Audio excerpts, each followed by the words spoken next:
Merci Seigneur. Est-ce que tu peux acclamer Jésus?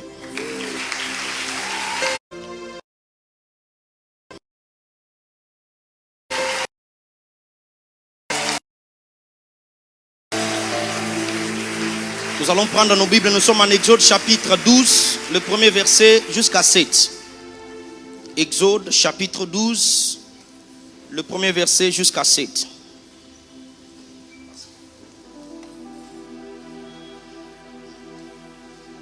Nous pouvons le lever pour honorer la parole. La Bible dit, l'Éternel dit à Moïse et à Aaron dans le pays d'Égypte: ce mois-ci sera pour vous le premier des mois et sera pour vous le premier des mois de l'année. Parlez à toute l'assemblée d'Israël et dites: le 10e jour de ces mois, on prendra un agneau pour chaque famille, un agneau pour chaque maison. Si la maison est trop peu nombreuse pour un agneau, on les prendra avec son plus proche voisin, selon le nombre de personnes. Vous compterez pour cet agneau d'après ce que chacun peut manger. Ce sera un agneau sans défaut, mâle, âgé d'1 an. Vous pourrez prendre un agneau ou un chevreau. Vous les garderez jusqu'au 14e jour de ces mois, et toute l'assemblée d'Israël immolera entre les deux soirs. On prendra de son sang et on en mettra sur le linteau, sur les deux poteaux, et sur le linteau de la porte des maisons où on les mangera. Que le Seigneur bénisse sa parole. Nous sommes dans les livres de Matthieu chapitre 4.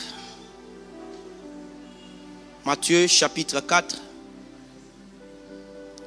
Nous commençons à partir du premier verset. La Bible dit: alors Jésus fut emmené par l'Esprit dans le désert pour être tenté par le diable.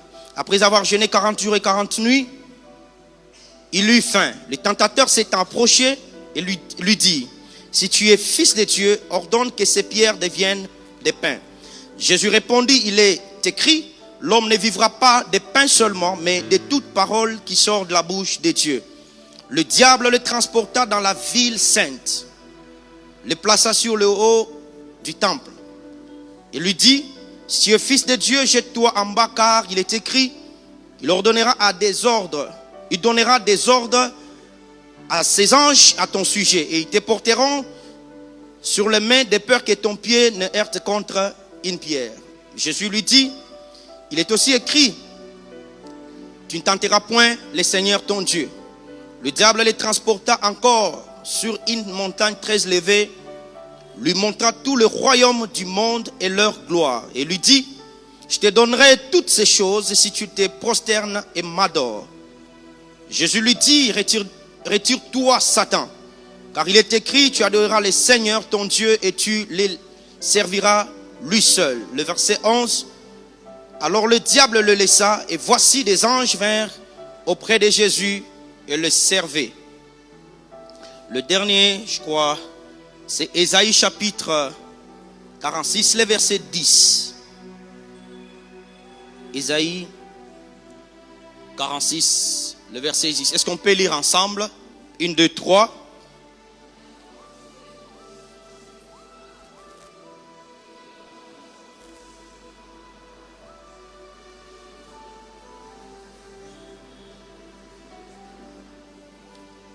Est-ce qu'on peut encore relire? J'ai senti il y a des gens qui n'ont pas lu.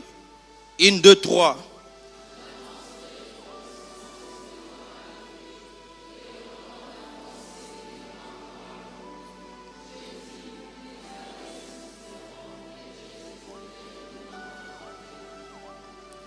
Est-ce que tu peux acclamer Jésus et tu te rasseoir? La Bible dit: j'annonce dès le commencement ce qui doit arriver et longtemps d'avance ce qui n'est pas encore accompli. J'ai dit, mes arrêts subsisteront et j'exécuterai toute ma volonté. Alléluia. Je rends multiples actions de grâce à notre Dieu qui est le maître de toutes choses, qui a voulu que nous soyons là en ce jour. Lui qui connaissait que je devais être là aujourd'hui, que son nom soit béni à jamais. Je dis aussi merci à notre papa, l'apôtre Timothée Kabasele et maman Joël pour cette marque de confiance renouvelée à ma faveur. Je dis aussi merci aux hommes de Dieu, le pasteur Dieudo, le pasteur Christian et tous ceux qui ont profondeur spirituelle. Mon sous-thème c'est Jésus, Christ notre Pâques. Alléluia. J'aimerais donner quelques points. Comme nous sommes en train de parler sur la profondeur spirituelle, je sais que le Seigneur va nous faire énormément du bien ce soir. Je sais que le Seigneur a dans ces rendez-vous un objectif qui était en train de chercher. Et cet objectif doit être atteint ce soir au nom de Jésus. Vous allez comprendre avec moi, lorsque nous parlons de la Pâque, chez les Hébreux, ils entendent cela comme un passage. La Pâque, lorsque vous parlez avec un Hébreu écoute ou bien entend la Pâque comme un passage. La Pâque, pour un Hébreu, c'est comme un passage de la mort à la vie. Alléluia. Chez les Hébreux, lorsqu'on parle de la Pâque, c'est la mort, c'est un passage de la mort à la vie. Alors quand vous parlez avec les Grecs, ils vous diront que la Pâque pour eux c'est la souffrance. La Pâque pour eux c'est une souffrance.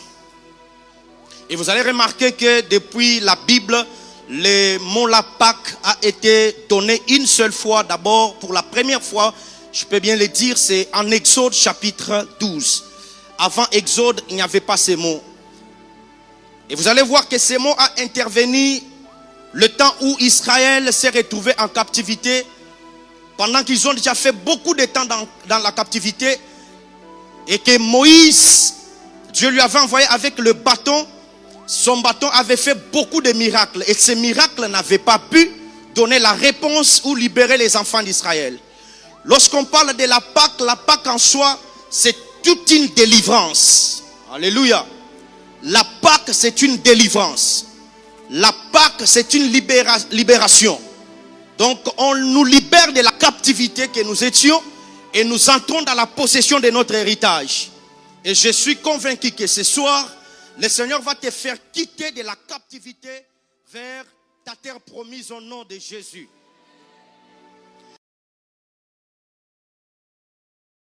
Aucun homme la délivrance d'abord même. Et Abraham avait un péché par rapport aux animaux ou bien aux oiseaux que le Seigneur lui avait ordonné de faire. Lorsqu'il n'avait pas fait selon l'ordre que Dieu lui avait dit, directement la Bible déclare, Dieu lui a dit que ta postérité séjournera dans un pays étranger. J'aimerais vous faire comprendre, mes frères et sœurs, que la vie chrétienne, c'est une vie de discipline et de principes. Il n'y a personne qui peut exceller dans un domaine quelconque si cette personne n'a pas la discipline. Dis avec moi la discipline. Voilà pourquoi Jésus n'a pas commencé avec les apôtres. Il a commencé d'abord avec les disciples. Les disciples, ce sont les gens qui acceptent d'être disciplinés dans un domaine quelconque. Tu ne peux jamais devenir un chevronné dans un domaine si tu n'es pas discipliné. Dans tout ce que nous pouvons faire, que ce soit dans le domaine social, dans le domaine spirituel, dans le domaine, dans tous les domaines, je peux le dire, il n'y a pas d'excellence, il n'y a pas la hauteur ou la profondeur s'il n'y a pas la discipline. Et vous allez comprendre avec moi, tout celui qui ne se discipline pas devient lui-même l'auteur de sa propre chute. Est-ce que nous sommes ensemble? Et la Pâque, c'est un passage, c'est une délivrance. Et vous allez comprendre que la délivrance, c'est Dieu lui-même qui en est l'auteur. Parce que toutes choses ont été créées par lui, pour lui. Et c'est lui-même qui connaît le nombre de jours que nous pouvons faire sur la terre. Il connaît la situation que tu es en train de passer. Il connaît tout ce qui t'arrive. Il le connaît en détail, pas en gros. Oh, je pensais que je parlais à quelqu'un. Toute situation qui t'arrive, ne pense pas que Dieu ne l'a pas vu. Dieu est le seul qui est tellement détaillant dans ce qu'il fait. Il n'est pas un grossiste. Dieu, c'est quelqu'un qui prend en charge tout ce qu'il dit. Il est le seul capable de compter même le nombre de cheveux qui sont sur ta tête. et le nombre de cheveux qui sont restés au salon depuis ton enfance jusqu'à aujourd'hui. C'est-à-dire que ta situation ne peut jamais les détourner de sa vision ou de ses principes. J'aimerais dire à quelqu'un de ce soir, sache bien que le Seigneur est tellement au contrôle de toutes ces choses qui t'arrivent. Parfois, il est le seul qui, pour te faire monter dans une dimension, il est capable d'envoyer aussi les diables pour venir te propulser vers ta gloire. Alléluia. Parce que la Bible même déclare, quand le Seigneur Dieu approuve les voies de l'homme, il dispose il dispose favorablement même ses ennemis. Écoutez mes frères et sœurs, quand le temps de Dieu arrive dans ta vie, c'est sans intercession, tu es censé quitter d'un point A vers un point B. Aucun homme sur la terre ne peut empêcher le plan de Dieu sur ta vie. Même pas ta mère, même pas ton père. Je te le dis parce que je connais celui qui a parlé, il prend soin de sa propre parole. Est-ce que vous savez que Dieu est souverain quand il n'a pas encore parlé? Dieu est le Tout-Puissant quand il n'a pas encore parlé. Mais il devient esclave lorsqu'il a déjà parlé sur toi. Mais ce que j'aime, c'est qu'il n'a pas commencé à parler sur toi maintenant. Il a commencé à parler sur toi avant que tu aies été formé dans le ventre de ta mère. Il te connaissait. Il connaissait même le nombre de jours que tu dois faire sur la terre.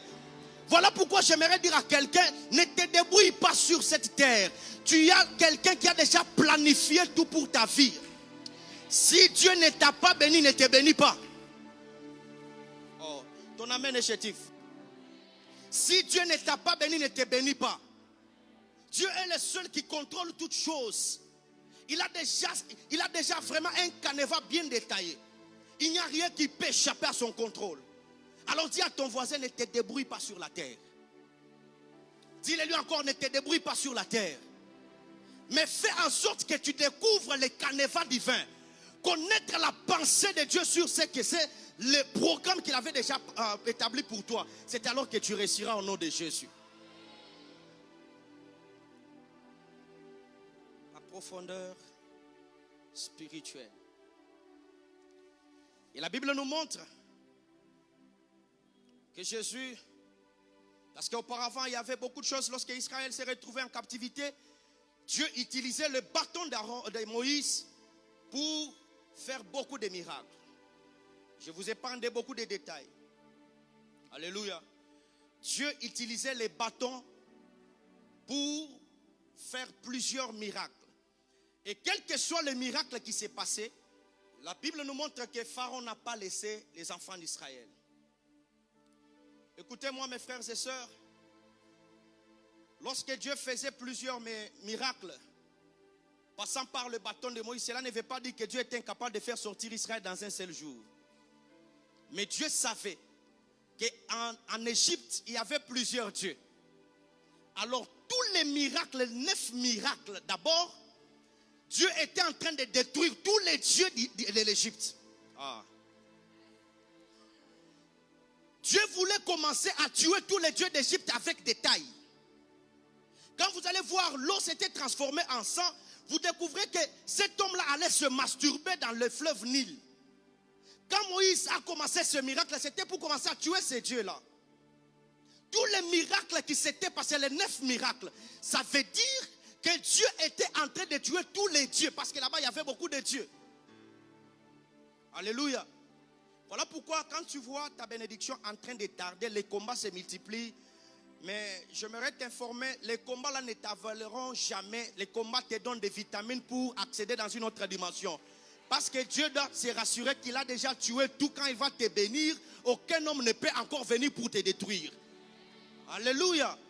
Voilà pourquoi Dieu n'est pas pressé de te bénir. Dieu est tellement patient de te bénir. Dis à ton voisin, sois patient avec Dieu. Alors lorsque un jour arrive, la Bible dit, Dieu a parlé à Moïse de faire sortir les enfants d'Israël, mais il commence en Exode chapitre 12, il commence une histoire qui m'a toujours bouleversé. La Bible commence par dire, Exode chapitre 12, tu peux nous les donner?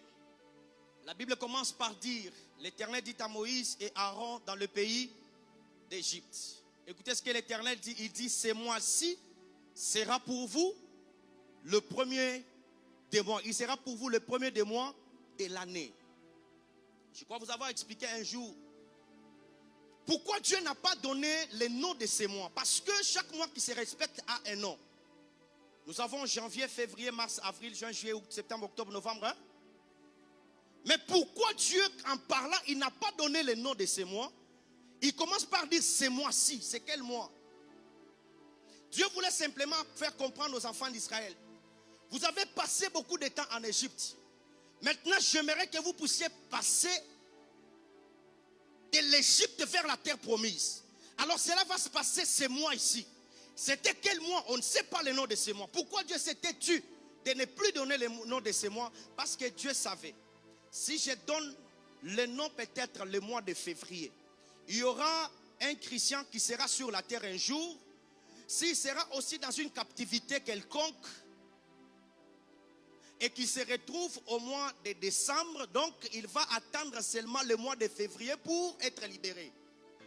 Dieu sache qu'il était, il n'a pas donné le nom au mois parce que s'il donnait le nom au mois, ce mois-là devrait être le mois symbolique pour la délivrance. Alors il a bloqué de donner le nom au mois parce qu'il sait qu'à tout moment tu peux transformer ton jour d'aujourd'hui comme le premier mois de la vie. Tu peux transformer, même aujourd'hui, ça peut être le premier mois. Alléluia. Voilà pourquoi j'aimerais dire à quelqu'un, lorsqu'il y a la Pâque, tout commence à zéro. Oh là. Je ne vais pas prêcher d'abord, je vais vous donner d'abord ça. Écoutez, lorsque Dieu parle, ce mois-ci sera pour vous le premier mois. Et pour que cela soit le premier mois, il faut qu'on constate la mort d'un agneau. Il leur dit, vous allez prendre un agneau sans tache, et cet agneau sera d'un an. Et vous allez immoler au milieu de la nuit. Et quand vous allez manger, vous allez prendre le sang, vous mettrez sur le linteau. Et après cela, la Bible déclare, l'ange de l'Éternel passera. Et quand il verra qu'il y a le sang, il va passer outre. Alléluia. La première des choses que vous devez savoir, dans chaque marche avec Dieu, il y a toujours des instructions qui sont liées à cette marche. Alléluia. Dieu ne peut pas te faire marcher s'il n'a pas donné des instructions. Et ce qui donne le succès dans la destinée d'un homme n'est pas parce qu'on a écouté Dieu, mais parce qu'on a entendu Dieu. Voilà. Parce que écouter, on peut tout écouter, mais entendre, c'est mettre, c'est comprendre ce qu'on a écouté. Et mettre en pratique ce qu'on a écouté. Alléluia. Voilà pourquoi plusieurs personnes, ils ont des prophéties. Le prophète avait dit, chez nous on nous avait dit ceci, c'est bien. Mais pourquoi cela n'arrive pas? Parce qu'en dehors de la prophétie, il y a des instructions que tu dois respecter pour que ce que Dieu t'avait dit puisse s'accomplir. Écoutez-moi mes frères et sœurs, la mère de Samson, je ne sais pas, quand Dieu lui avait privé de prendre les liqueurs fortes et autre chose, je ne sais pas si auparavant il prenait. Parce que le succès dans la marche avec Dieu dépend du respect des instructions qui sont données aujourd'hui. Si tu n'es pas quelqu'un qui respecte les instructions, tu ne seras jamais dans le succès ou dans la gloire. La mère de Samson, tu ne boiras pas ceci et cela. C'est ce qui a fait la force de ce qu'elle portait. J'aimerais dire à quelqu'un, on peut tous venir à l'église, écouter les prophètes prophétiser. Cela n'est pas un problème. Mais quelles sont ces instructions qui sont liées à la prophétie? Voilà pourquoi je suis en train de faire aussi comprendre aux prophètes de ma nation. Chers prophètes et prophétesses, alléluia. Prophétiser ou donner des paroles de connaissance, ça n'a rien à voir. Ça, c'est la parole de connaissance. La parole de connaissance touche les passés, ça peut toucher les présents. Mais la prophétie touche les futurs. Après avoir donné la prophétie, donne à quelqu'un l'instruction qu'il va suivre pour l'amener à ce que Dieu a dit. Ce n'est pas tu viens seulement comme ça, Dieu m'a dit, et tu as tel combat, il faut prier beaucoup. Est-ce que Kalagnon soit dans mon sambilate? Prier beaucoup, ça veut dire quoi? C'est crier ou bien c'est prendre beaucoup de temps dans la prière? Prier beaucoup veut dire quoi? C'est d'abord être capable toi-même de te murer devant Dieu. Commencer à enlever tout ce qui peut empêcher Dieu de ne plus accomplir. Parce qu'il n'y a que le péché qui rend la main de Dieu lourde. Alléluia.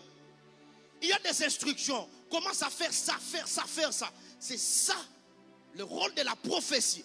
Voilà pourquoi il y a beaucoup même de prophètes dans notre nation, la RDC. La maternité des prophètes et des serviteurs de Dieu. Mais vous allez voir que là où il y a même beaucoup de prophètes, là où il y a encore beaucoup de bêtises. Vous savez pourquoi? Parce qu'après avoir donné beaucoup se focalisent sur seulement des paroles de connaissance. Si nous regardons bien, il n'y a pas de prophétie.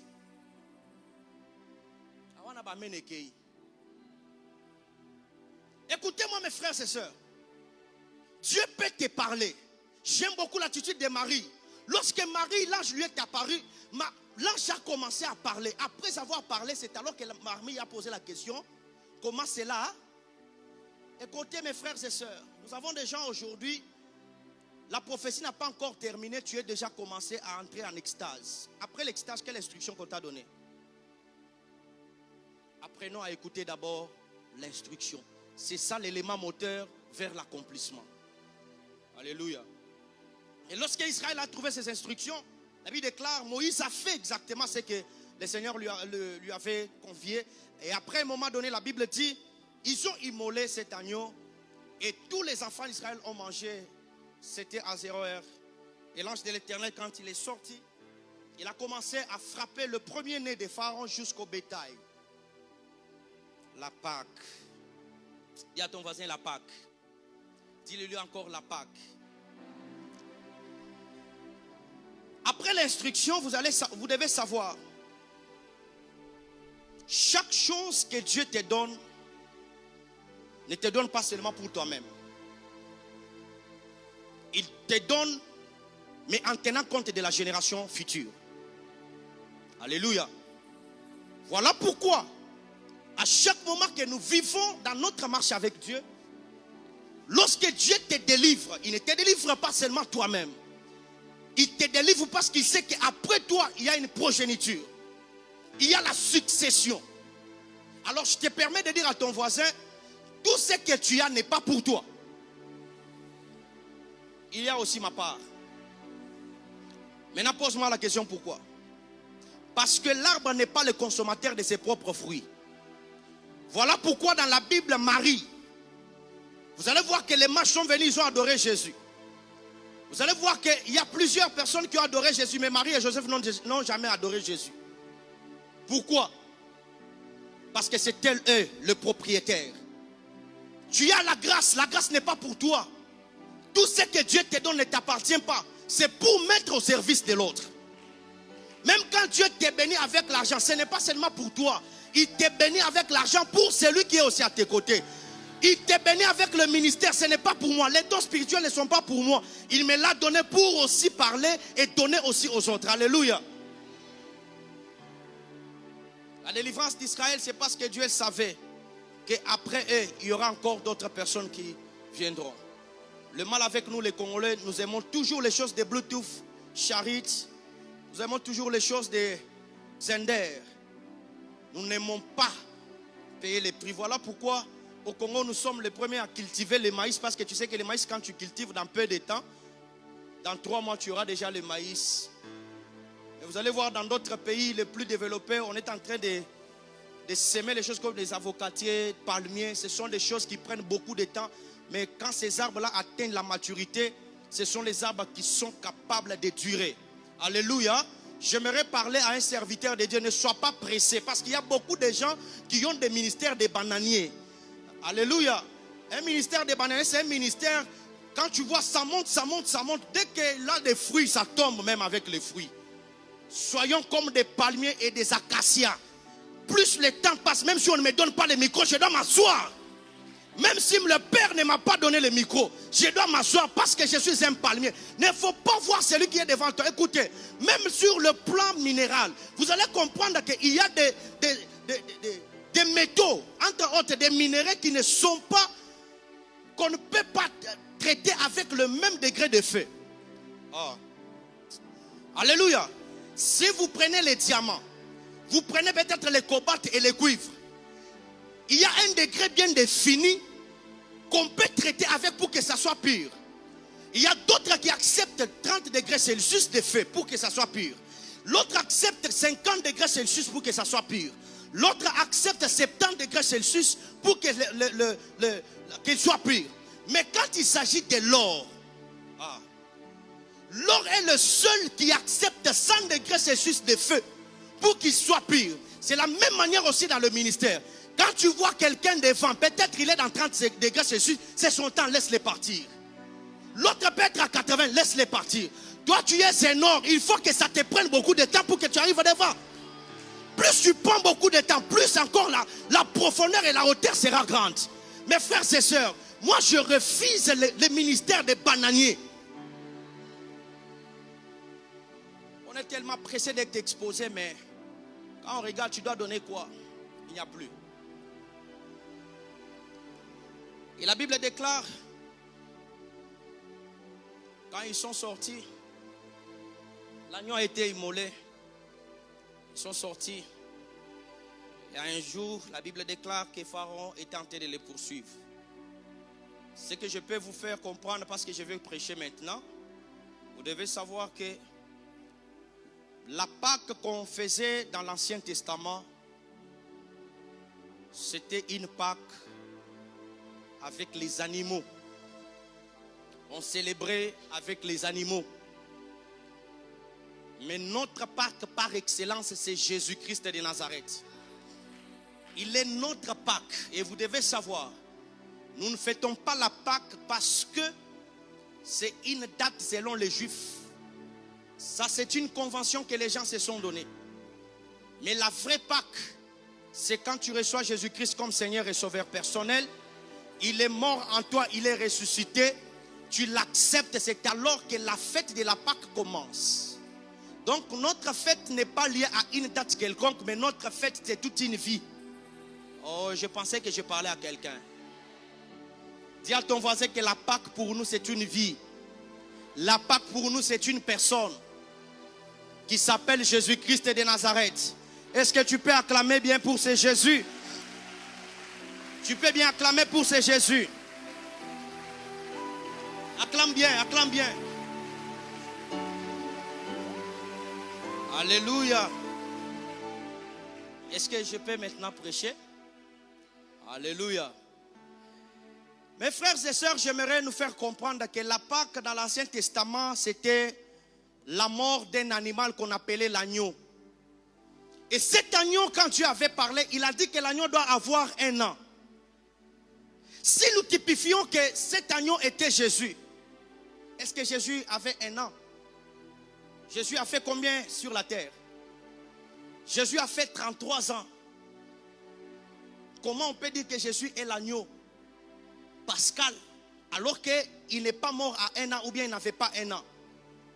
On cherchait l'agneau on devait prendre l'agneau qui a fait 1 an.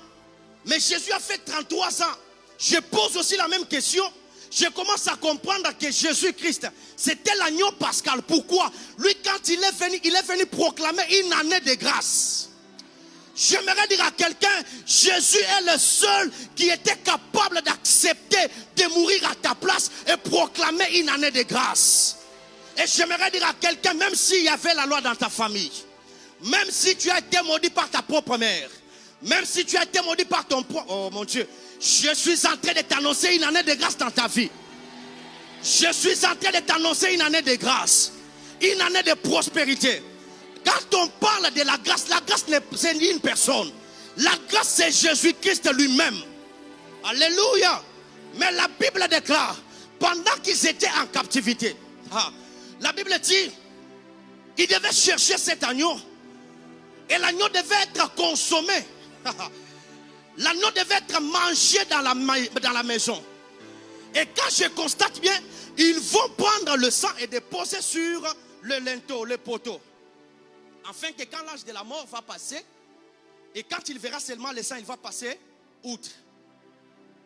Mais quand je regarde bien dans la Bible, vous allez remarquer avec moi que quand cet animal a été immolé, c'était un secret divin. Parce que si tu es même un Égyptien et que tu as écouté ces instructions et que tu immoles un animal, l'ange va passer outre. Là, ce n'était pas encore un problème d'Israël. Là, c'était un problème de celui qui a écouté l'instruction. Oh. Même si tu es un Égyptien, mais au Yoki Babeti Sango, que non, il faut que l'agneau soit hors. Donc, tu dois aussi prendre l'agneau, tu dois immoler et mettre le linteau. J'aimerais dire à quelqu'un, il y a un Dieu au ciel qui est capable de donner la vie là où il y avait la mort. Même si tu étais venu ici malade, parce que la Bible déclare que quiconque élèvera le Fils de l'homme connaîtra réellement.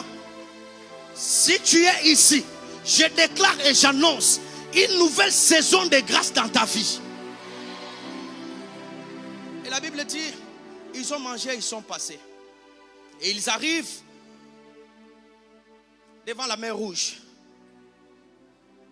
Et quand ils arrivent devant la mer Rouge, la Bible nous dit, Moïse regarde.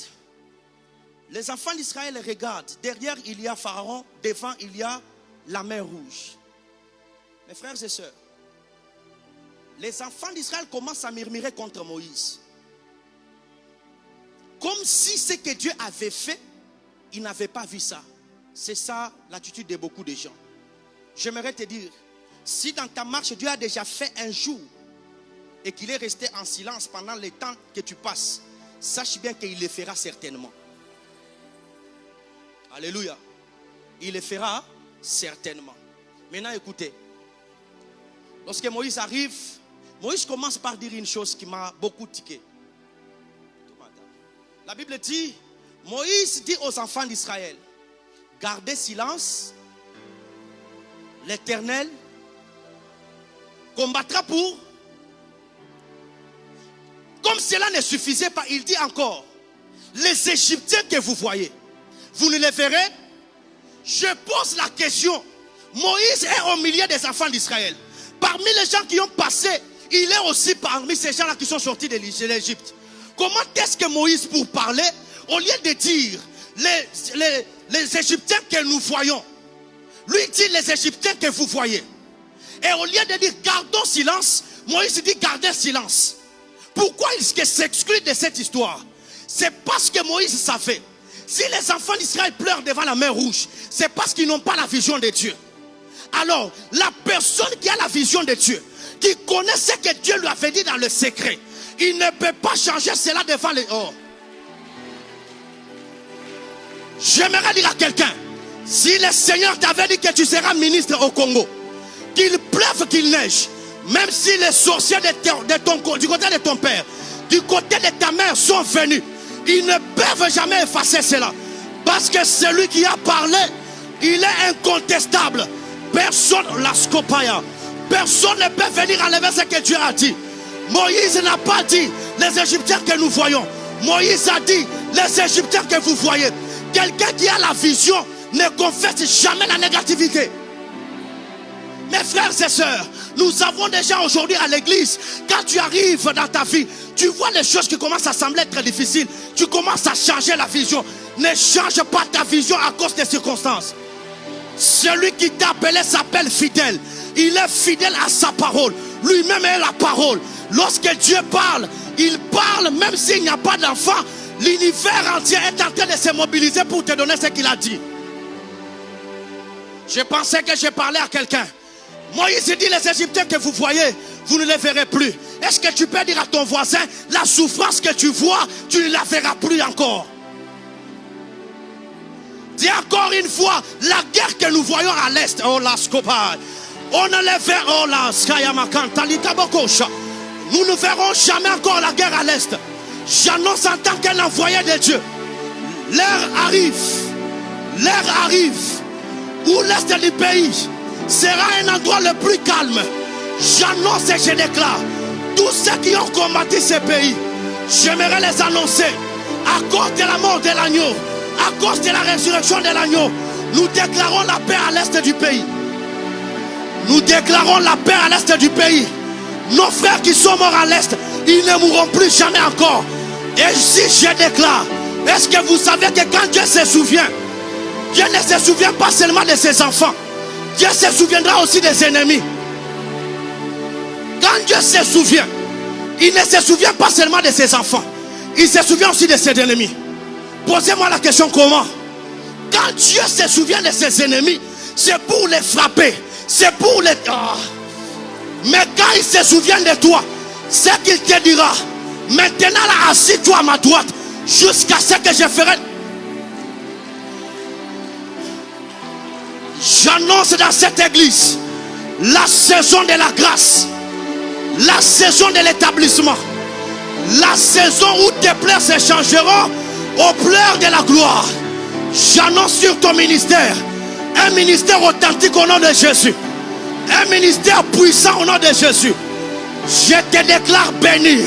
Traverse les océans, traverse les mers, allez-y faire des affaires, parce que la Bible déclare: mon serviteur, il montera, oh, je suis en train d'annoncer: percez dans la gloire, percez dans les affaires, percez dans le ministère, percez dans l'onction, percez dans la scopaya kanchadabakosha.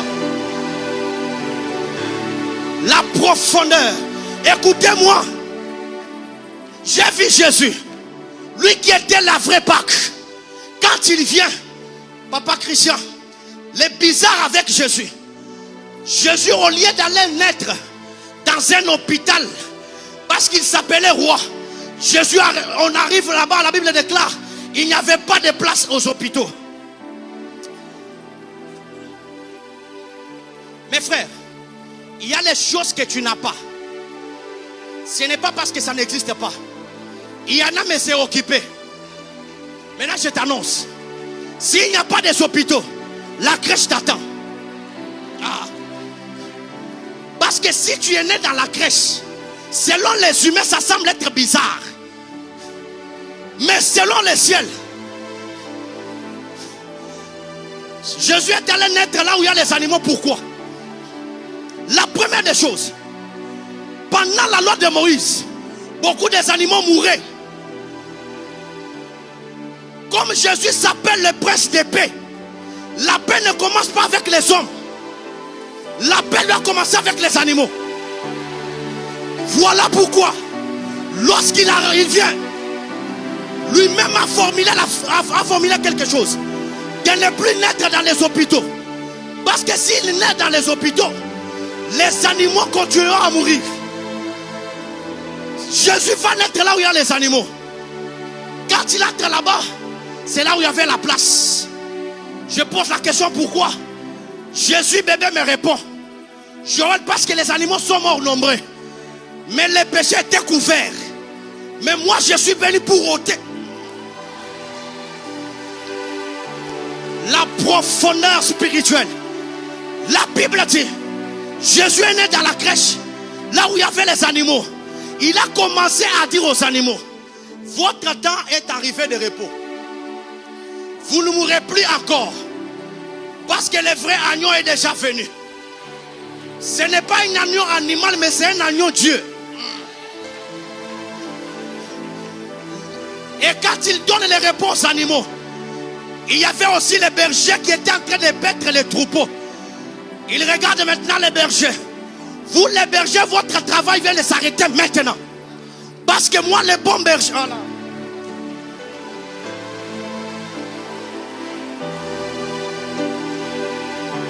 Dans les domaines spirituels, là où il y a les souverains sacrificateurs, les sacrificateurs ne peuvent pas entrer là-bas. Et les souverains sacrificateurs entraient dans le Saint des Saints une seule fois l'an. Quand Jésus entrait dans la crèche, depuis lors, on n'a jamais parlé de bergers. Pourquoi? Parce que les bons bergers,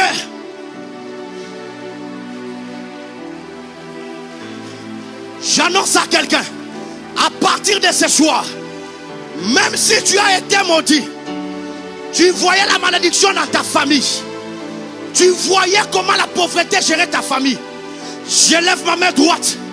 À partir de toi, à cause de ta naissance, à partir d'aujourd'hui, que la malédiction tombe au nom de... Que la pauvreté tombe au nom de... Et quand Jésus naît, il y a les mages. Les mages arrivent. Je pose la question aux mages. Quand les mages, ce sont les gens, les astrologues. Normalement, ils devaient avoir ce que nous appelons les bouquins. Ce sont les instruments pour étudier les étoiles. Mais quand elles viennent, ils ont oublié leurs instruments. Ils ont pris l'encens, ils ont pris la myrrhe, ils ont pris l'or. Je leur pose la question, vous allez avec ça où? Parce que ce sont les choses du temple. Alors que les mages ne sont pas des chrétiens, ce sont des païens. L'heure arrive. où le Seigneur enverra même un corbeau. Je parle à un Élie en ces lieux. Le corbeau, c'est un animal impur.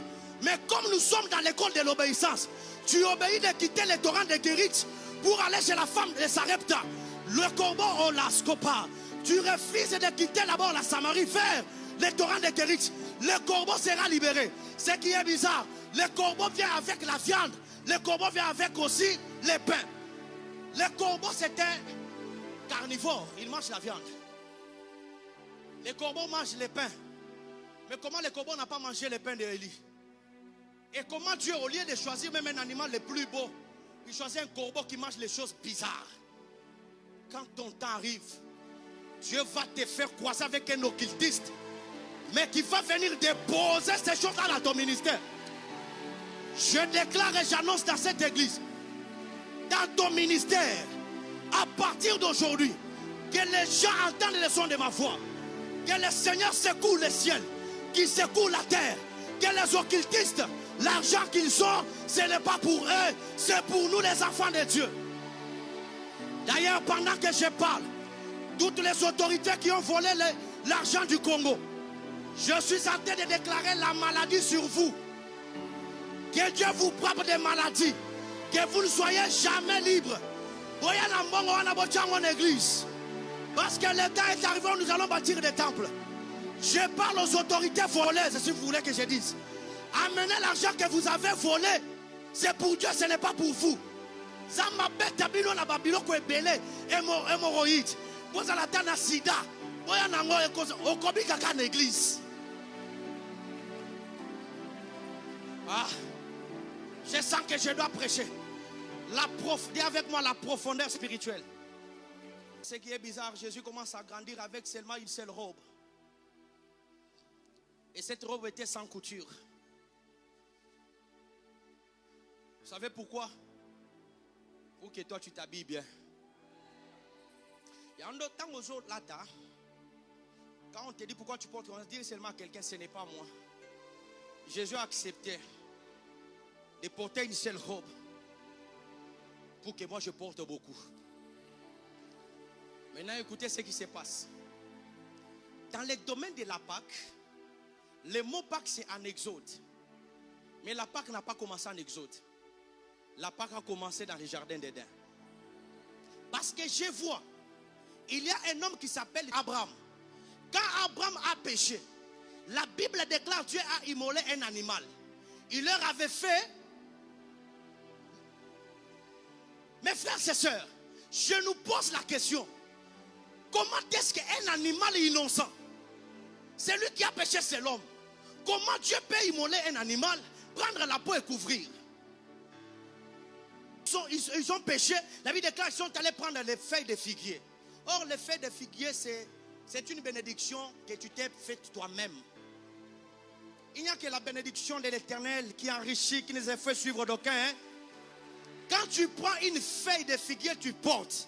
Plus ta chaleur que tu dégages, plus la chaleur du soleil, plus les vents qui passent, ça doit sécher. Et tu dois commencer à prendre beaucoup de temps encore. C'est alors que Dieu a regardé.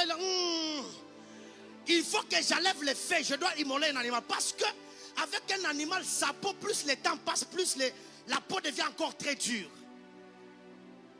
Mais ce qui est bizarre, il leur avait fait porter la peau. Mais où est partie la viande?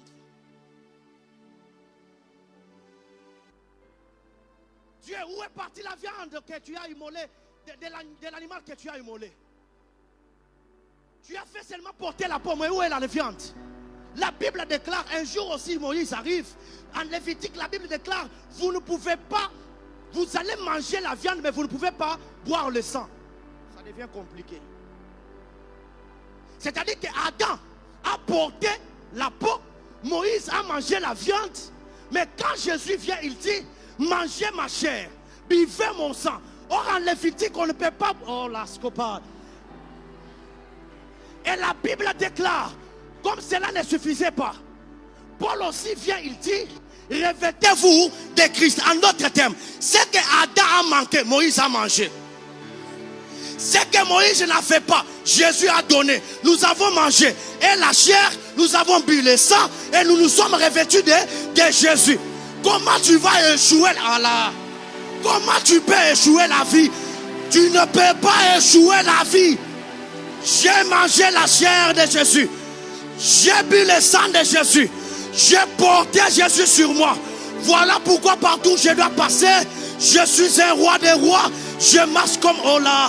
Je suis en train de dire à quelqu'un, à partir d'aujourd'hui, cette semaine de Pâques, ce que tu n'avais pas vécu hier, tu le vivras aujourd'hui. Ce que le mois de janvier ne t'a pas donné, tu le verras ce mois ici. Ce que 2024 ne t'a pas donné, tu l'auras certainement cette année. La profondeur spirituelle. Écoutez-moi, toutes ces choses que je vous parle commencent d'abord sur le plan spirituel. Jésus n'est pas mort à la croix. Silence et côté, hein? Jésus n'est pas mort à la croix. Jésus est mort avant la fondation du monde. C'est-à-dire que l'œuvre de la croix était un symbole de ce qui s'était déjà passé. Quand tu vois Adam pécher et Dieu immoler un animal, cela ne veut pas dire qu'il a immolé là-bas. C'est quelque chose qui a été déjà immolé avant. Oh là. Voilà pourquoi je te demande de ne plus te condamner à cause de tes péchés. Répands-toi, arrête de pécher, suis Dieu.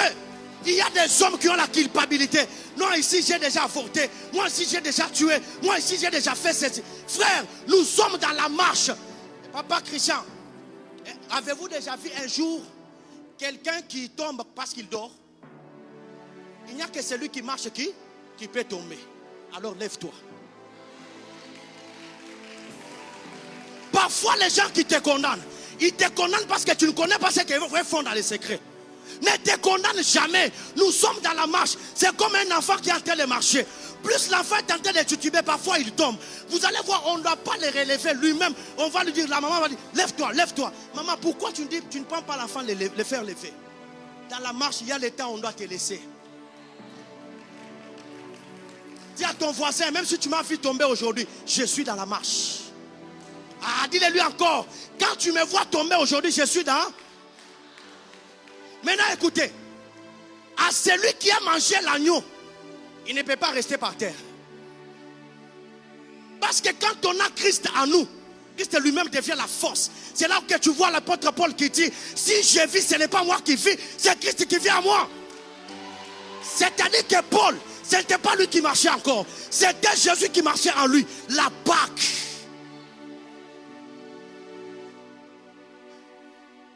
Voilà pourquoi, quand tu appartiens à celui qui est là de la tribu de Juda, tu n'échoues jamais. On peut te mettre même dans la fosse au lion. Ah, j'ai une bonne nouvelle. La Bible déclare un jour, on a pris Daniel. On prend Daniel, on met dans la fosse au lion. Pour eux, c'était une punition. Alléluia. Mais ce qu'ils ne savaient pas, Daniel, avant d'entrer dans la fosse au lion, il avait mangé les légumes pendant 10 jours. Il avait refusé de manger le mets à la table du roi. Dans les cours de nutrition,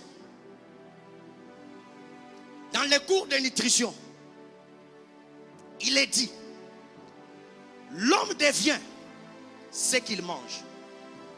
Celui qui se nourrit avec la viande, il va développer beaucoup de choses qui sont liées à la viande. Celui qui mange les légumes, il aura tellement beaucoup de chlorophylle qui sont liés aux légumes. En d'autres termes, quand tu prends Daniel, qui a mangé les légumes pendant 10 jours, tu les mets dans la fosse aux lions. Les lions sont les carnivores.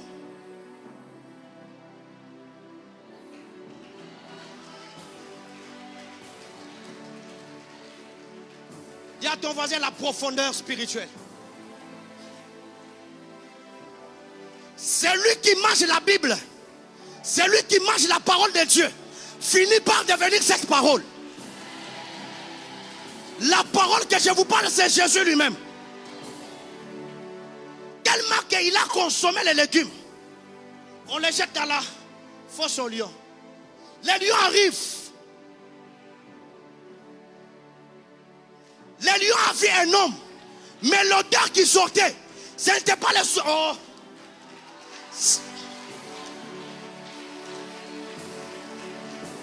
L'odeur qui sortait sur Daniel, ce n'était pas l'odeur d'un homme.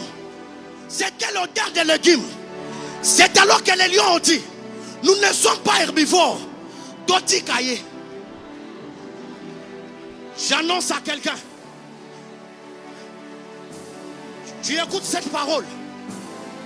Tu deviens cette parole.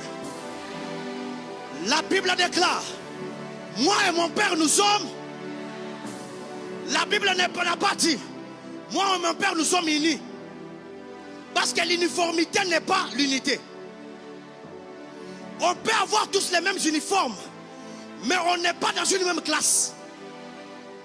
Mais il a dit que moi et mon père nous sommes un. Si lui et son père sont un, et moi je l'ai accepté dans ma vie, et lui et son père, ils sont où?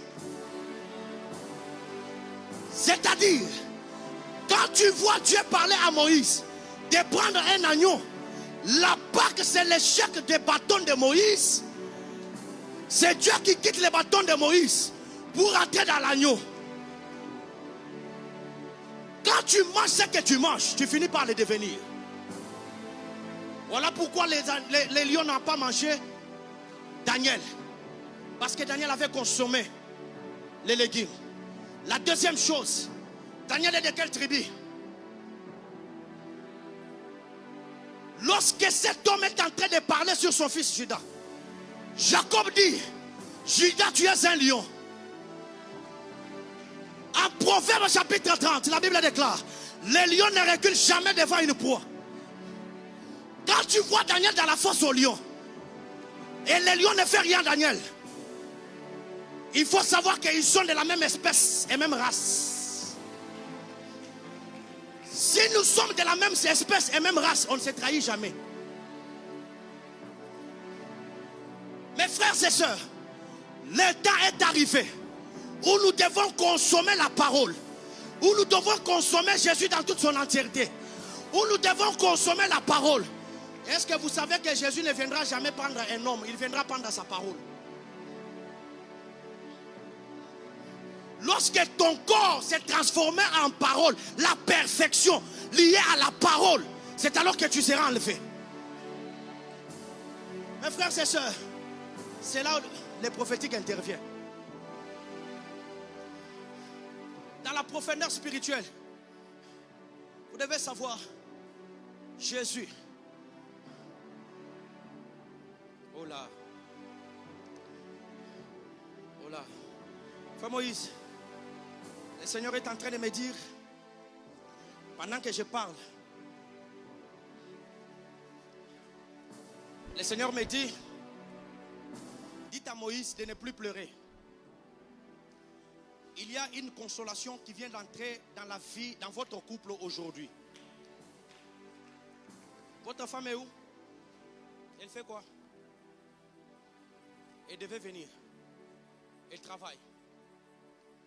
Le Seigneur m'a dit, il vient de mettre quelque chose que tu as pleuré longtemps pour ne pas voir dans votre couple ce soir. La deuxième chose que je vois, le Seigneur m'a dit de vous dire, il y a les jumeaux qu'il a disposés dans votre parcours. Et je vous annonce, avant la fin de l'année, du côté de votre femme, on va pleurer. Le Seigneur m'a dit, on est allé toucher à ce qui est interdit. C'est pour cela qu'il frappe. Le Seigneur est en train de frapper sévèrement. Parce que on voulait que vous puissiez vraiment souffrir, avoir une requête. Je sais ce que je parle. Merci Seigneur. Au moment que je parle, le Seigneur est en train de me parler en disant pour la RDC.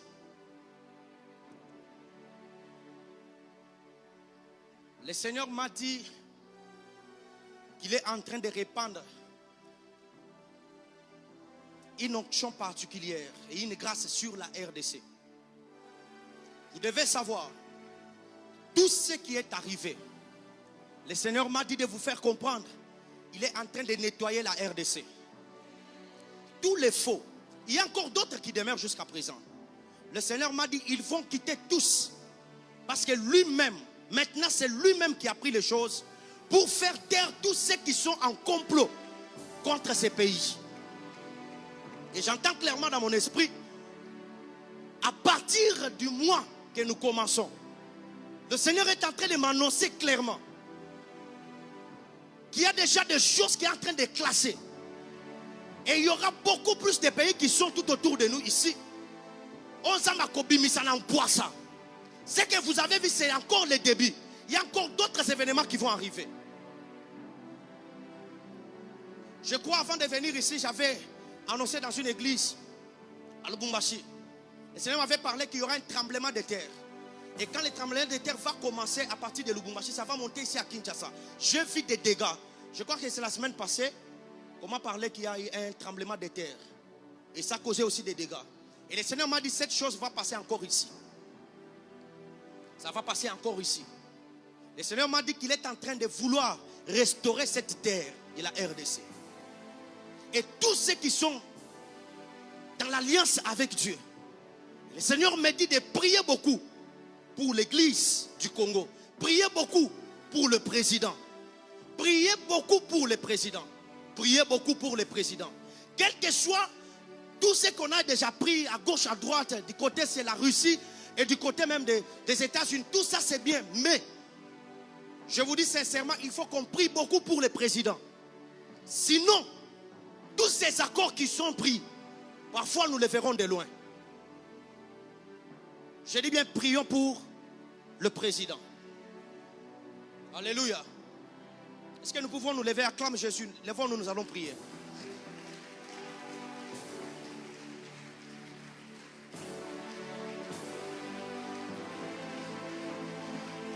Merci Seigneur.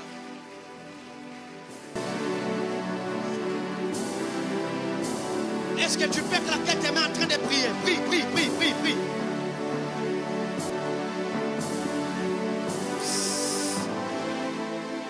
Écoutez, lorsqu'on parle de la Pâque c'est le passage. C'est-à-dire c'est une délivrance. Tu dois quitter de la médiocrité à l'excellence. Tu dois quitter de la pauvreté à la richesse.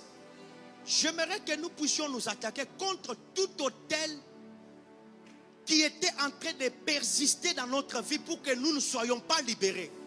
J'aimerais que tu fasses d'abord cette prière avec moi. Dis avec moi, au nom de Jésus. Au nom de Jésus. Regardez, quand nous prions comme ça, il faut commencer, quand nous prions, tu tapes les mains. Condé, c'est qui? Condé. Condé. J'entends un autre nom, c'est Victoria, Vicky. Pardon? Elle n'est pas là. Ils ont un frère qui s'appelle Grady. Ils ont quelqu'un chez eux qui s'appelle Grady. Tu ne sais pas. Pardon? Ils ont une personne qui s'appelle Grady. Grady, si c'est un gars, ici c'est un gars.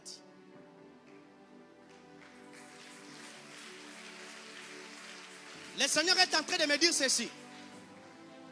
Il y a un esprit de mort qui est en train de tourner dans leur maison pendant que je parle. Parce que pendant que je parle de délivrance, je suis en train de voir la main de Dieu qui est en train d'enlever précisément Vicky. J'entends les gens l'appellent Vicky, mais les autres l'appellent Victoria. Et le Seigneur me dit que tu lui dises qu'il fasse le tout possible de venir ici, compris pour elle. Parce que je vois, ils ont perdu quelqu'un dans les années qui viennent de passer ici. Le Seigneur m'a dit qu'il y a un esprit de mort qui véhicule tellement dans leur famille. Qu'elle vienne compris pour elle. J'aimerais que tu puisses demander la délivrance de ta vie. Alléluia. Tu dois refuser tout ce qui t'amène en retard dans ta vie.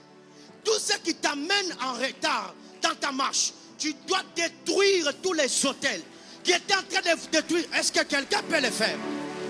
Acclame bien, tu claques tes mains, tu pries. Est-ce que tu peux claquer tes mains? N'accepte pas que tu restes dans la prison.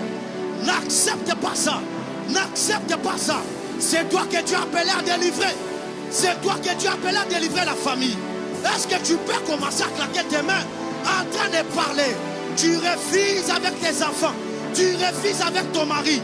Tu refuses avec ta femme. Tout ce qui était en train de se faire dans le monde des ténèbres. Dans le monde des ténèbres. Pour nuire ta réputation. Pour nuire ta réputation. Pour nuire ta vie. Que le combat vienne du côté de ton père. Que le combat vienne du côté de ta mère. Est-ce que tu peux commencer à renverser? Détruis toutes ces choses. Refuse la stérilité dans ta vie. Refuse la stérilité. Refuse la stérilité. Refuse toutes ces choses. Ah, fais-le bien, fais-le bien. Refuse avec ta maternité. Refuse avec tes enfants. Tu ne peux pas accepter ce que le monde est en train de faire pour toi. Refuse avec ta vie. Refuse avec ta santé. Refuse, déclare ta délivrance. Déclare ta délivrance.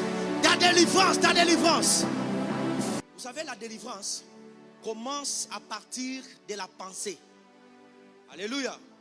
Si ta pensée est tournée toujours aux réalités de ce monde, tu ne seras jamais délivré. Vous savez, le mal avec le diable en prenant Pierre et mettre dans la prison, c'est qu'il ne savait pas que Pierre avait déjà mangé la Pâque. Lorsque Pierre a mangé la Pâque, même la prison ne peut rien lui faire. C'est un détenu mais qui a la clé. C'est Jésus qui lui avait donné les clés de l'église. Or, quand il a les clés de l'église, personne ne peut l'arrêter. Voilà pourquoi pendant la nuit, il était sorti. Je suis en train de dire à quelqu'un aujourd'hui, toutes les prisons sataniques sorcelleriques doivent tomber au nom de Jésus. Dis avec moi, au nom de Jésus.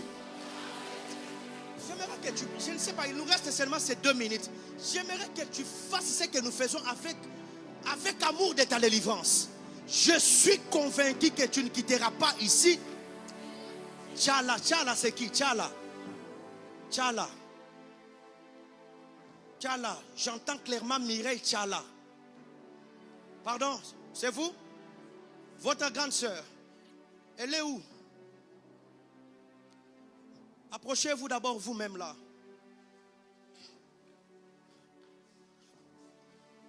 Vous allez bien? Elle est mariée? Combien d'enfants? Elle n'a pas encore d'enfants. Pendant que je parle ici, j'ai vu clairement le Seigneur mettre les enfants. Je vois clairement dans les mains de Tchala. Je vois ça. Je vois clairement le Seigneur mettre les enfants dans les mains de cette femme. Je ne sais pas ce qu'elle fait exactement, mais le Seigneur m'a dit. Il a écouté ses prières. Ses autels ont crié devant lui et il lui a accordé sa délivrance. J'annonce et je déclare. Si tu étais venu ici stérile, que le Seigneur te donne des enfants. Je déclare, même si dans ton travail, il y avait la stérilité, que Dieu te donne la promotion.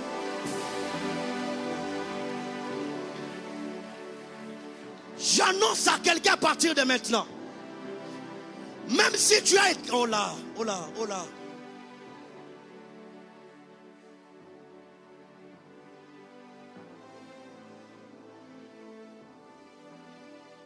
Le Seigneur m'a dit de vous dire, il vient de briser la loi des divorces dans votre famille. Parce que pendant que je regarde, je suis en train de voir ces choses-là se répéter beaucoup. Et le Seigneur m'a dit, à cause de votre présence, il vient d'annuler ces choses. Qu'est-ce que vous voulez que Dieu fasse pour vous?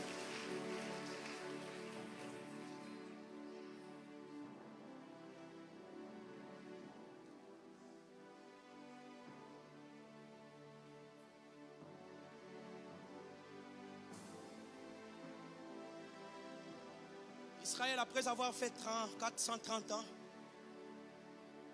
il suffisait juste une seule nuit, quelques heures. Ils sont sortis. Nous allons chasser cette sœur de cette église, qu'elle rejoigne son mari. Alléluia. Sache bien que quand tu les fais, même si tu avais aussi un problème de voyage, tu les fais sur elle, ça tombe sur toi. Parce que dans la loi spirituelle, ce que tu fais à l'autre, tu l'auras au centuple. Lève ta main droite. Déclare au nom de Jésus. Nous parlons aux esprits territoriaux. À partir d'aujourd'hui, que le chemin s'ouvre. Que le chemin s'ouvre. Que le chemin s'ouvre. Que les voyages lui soient accordés. Au nom de... Au nom de... Dis avec moi, à partir d'aujourd'hui, en tant qu'Église, nous déclarons ton voyage et les enfants. Au nom de... Acclame-le royalement Jésus.